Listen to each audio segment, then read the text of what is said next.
ايه رايك في العربيه دي؟ اكتر عربيه يعشقها المصريين، هتشتري ولا لا؟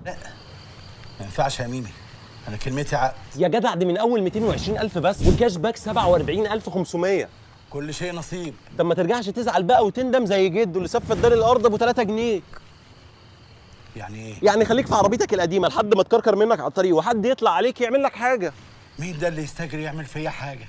حاج اسماعيل السوق كله عارف عربيتك العره القديمه وانها بتنتش في الغيارات كمان، كله؟ وبيقولوا عليك خواف وجبان عشان ما بترجعش في كلمتك وقلت انك مش هتدفع لها 99,000 جنيه.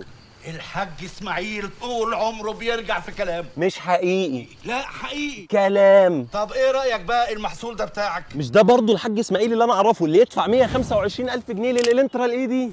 طب عليا الطلاق بالتلاتة، المحصول ده بتاعك. هو ده الحاج اسماعيل. وب 465,000 مبروك عليك السانتافيه. الله يبارك فيك يا ميمي. وبكلمه تم في التعليقات هبعت لك ارقام التواصل وعناوين الفروع.